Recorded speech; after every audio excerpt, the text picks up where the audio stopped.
Hey witches, blessed be. Welcome back to my channel. This is Hectario. In this video, I'm going to be talking about the Athame and my take on Athames and how I use them in my practice. Okay, I'm going to show y'all my Athame. This is my Athame. Okay. I've had several throughout the years, but this is my latest one that I've had for I've had it for quite a while now. I don't even know exactly how many years I've had it for. But that is the Athame that I use all the time.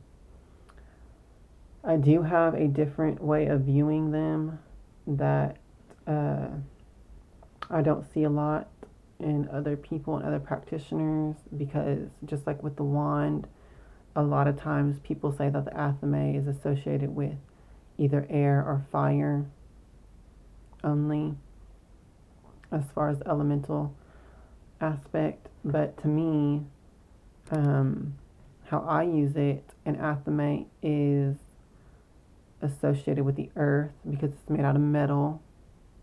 It's associated with fire because it's forged in fire. And is associated with air in the aspect of,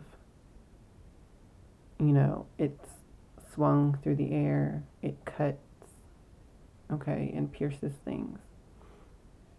And that just reminds me of the mind and the air, okay?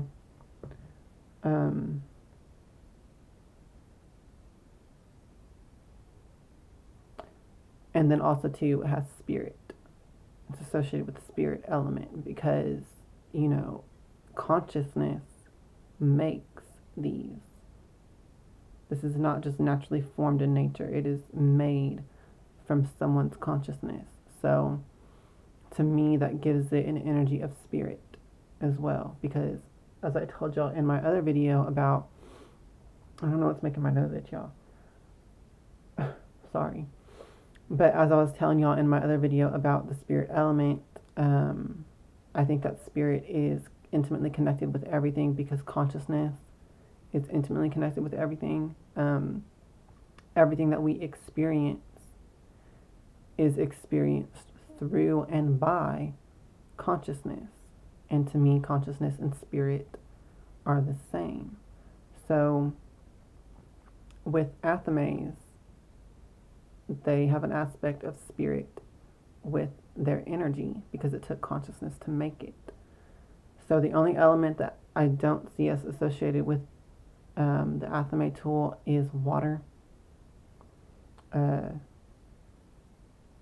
Although, when these are being forged, I think that they're dipped in water to instantly cool and harden them back from the molten state. So I might need to explore the water aspect of Athames more in depth. But once again, like with the wand video, please go back and watch my video on third eye activation, because your third eye plays a major and important role in really using all of your ritual tools and all of your magic in general.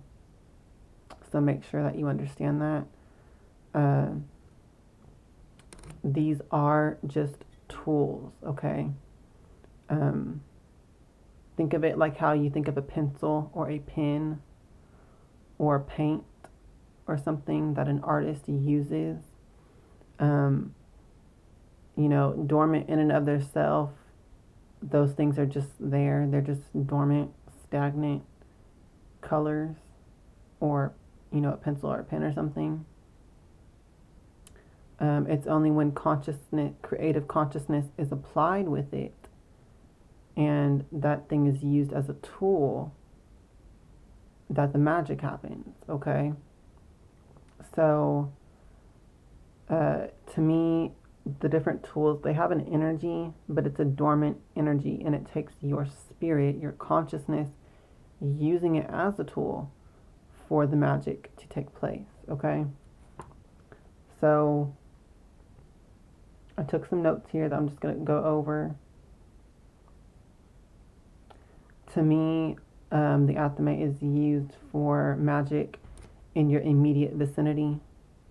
Okay, because I just did the video about the wands, and I was talking about how, you know, it's really good for long distance magic. When it comes to the Athame, I like to actually physically touch things with it. So when I'm casting a circle with my Athame, I literally touch it on the ground and just drag it across. Or if I'm outside, I will carve into the ground with it. Now, once again, this is just my take on these tools. So I like to use it for magic in the immediate vicinity. I will sometimes stab petition papers with it, and then like hold it in the fire to burn, different things like that. Okay. So it cuts, it stabs, it pierces, all under your will. Okay.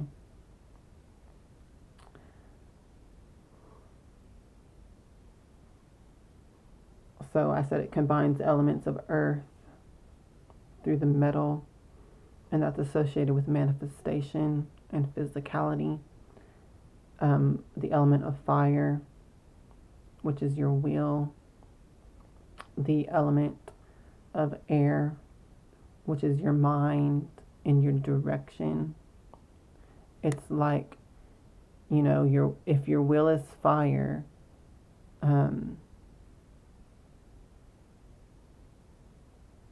it's like an igniting force. Air in your mind is like, you know, the faculty that plans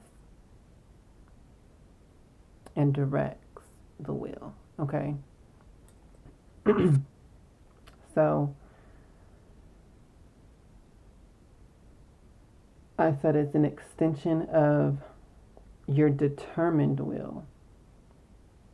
And what I mean by that is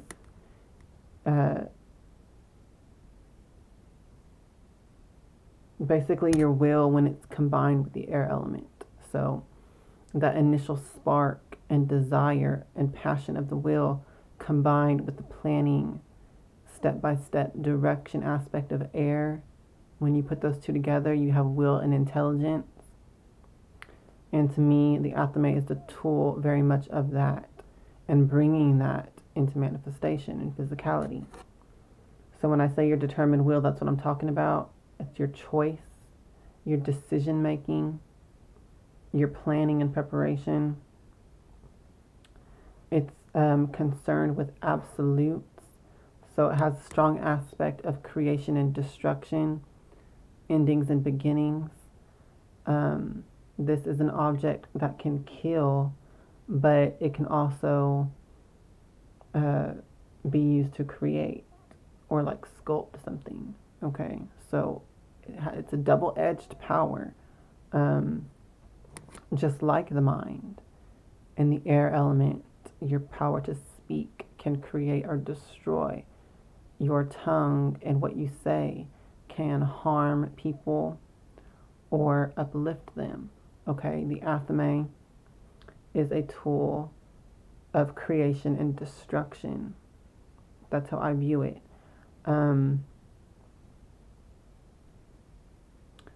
So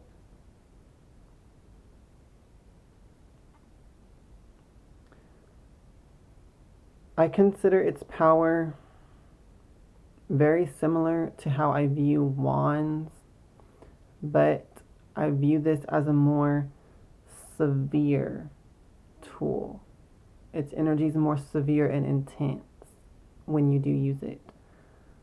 So you can watch my video about the wands that I just posted before this. I said wands are really for creation magic. They can be used for destruction as well.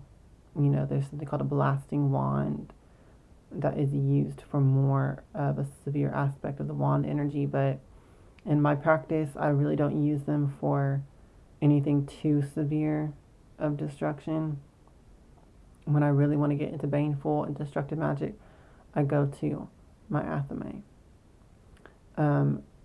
Now, in that aspect, it's very good for making wards and barriers and limitations, bindings, borders, okay?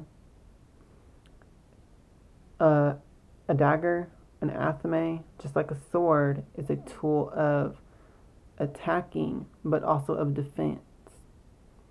So that's another thing to consider with this tool.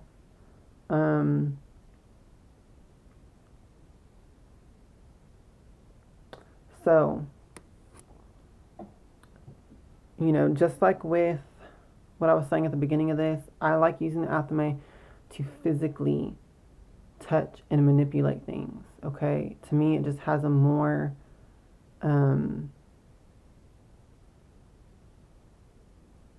I mean, it's pretty much exactly how I view a wand, except for I'll use the Athame to actually physically touch things and manipulate physical objects, okay? So whereas with the wand, I was talking about how, you know, I would if I wanted to do a protection or something, I might visualize with my third eye and the creative faculty of my third eye a ring of fire around me or the area I'm trying to protect. And I would use the wand to gesture it. So there's like a long distance type effect with the wand. Like I may just stand in the center of my bedroom and turn around in a circle with the wand and visualize that ring of fire forming and gesturing with the wand as I do it. With the Athame, I would want to literally draw a ring or carve it into the ground if I was outside. Or if I'm inside, just trace it along the ground, you know. Because to me, it's like a more, I don't know what I don't really know what I'm trying to say with this. I feel like I really just want to touch things with it, okay? Or, you know, cut or carve on a candle with it, or, you know, stab a poppet, or stab through a petition paper. Like, I just feel like it needs to physically touch whatever I'm doing with it, and that type of a thing. So hopefully y'all can understand that. I basically view the wand and the Athame as concerned with the same energy of your third eye and the magic of the third eye, but the difference to me is in this is more severe. The Athame has a more severe focus. It's more absolute in its creation and destruction of things because it also has a physical aspect to it. Like, you know, I will actually pierce something with it, and that really does destroy it physically and in my mind's eye, okay? So I hope that makes sense to y'all. But that's basically my take on Athame and how I use it.